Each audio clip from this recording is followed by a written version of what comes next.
আমিরে জামাত প্রথম দিনই তিনি ইনসাল্ট করেছেন। আপনারা জানেন বিভিন্ন জরিপ প্রকাশ হয়। 9 ডিসেম্বর যেদিন তারা দুইজন বসেছিলেন, সেদিন প্রথম আলোতে একটা জরিপ প্রকাশ হয়েছিল। সেই জরিপ আপনারা দেখেছেন।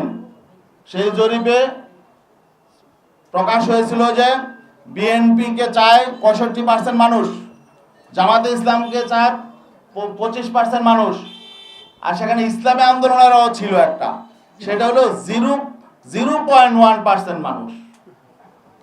ঠিক আছে, ওই দিন বসার পরে আলোচনা শুরুতেই জামাতের আমির মোহতারাম তিনি আমাদের আমিরকে বললেন যে এই যে এই একটা প্রথম আলোতে একটা জরিপ এসেছে দেখেন।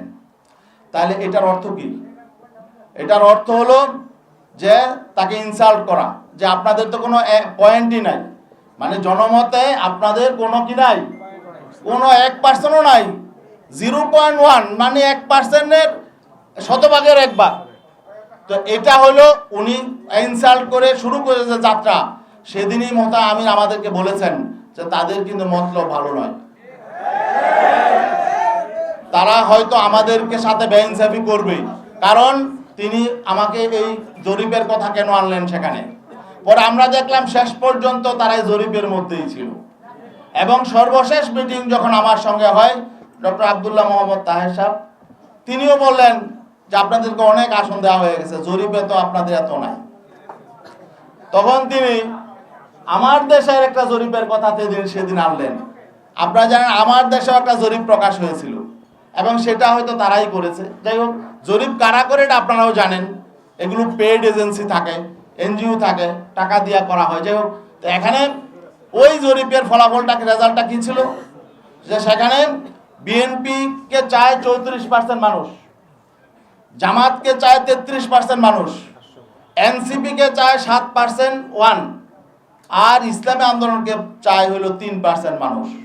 আচ্ছা বলেন দেখি, জামাতকে যদি 33% মানুষ চায়, এনসিপিকে যদি 7% মানুষ চায়, তো 40% হয়ে যায়।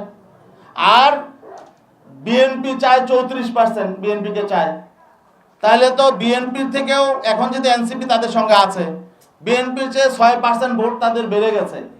এখন তাহলে আমাদের কি আর এখানে অবস্থান থাকে? এখন তখন যখন তারা বলে জরিপে তো তা আসলে আপনাদের তেমন অবস্থান নেই, তো এখন তাহলে বোঝা গেল যে তারা যে আসন দিয়েছে এটা অনুগ্রহ করে দিয়েছে। তা আমরা তো কারো অনুগ্রহের পাত্র হয়ে রাজনীতি করতে চাই না।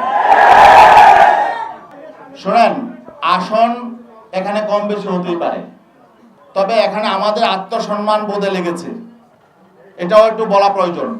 আসন সমঝোতায় সর্বপ্রথম আলোচনা শুরু হয়েছে 2 আমিরের, ডিসেম্বরের 9 তারিখ আমিরে জামাত এবং আমাদের ইসলামী আন্দোলনের আমির পীর সাহেব চরমনাই দুইজন একান্তে বসেছিলেন। আমিরে জামাত প্রথম দিনই তিনি ইনসাল্ট করেছেন।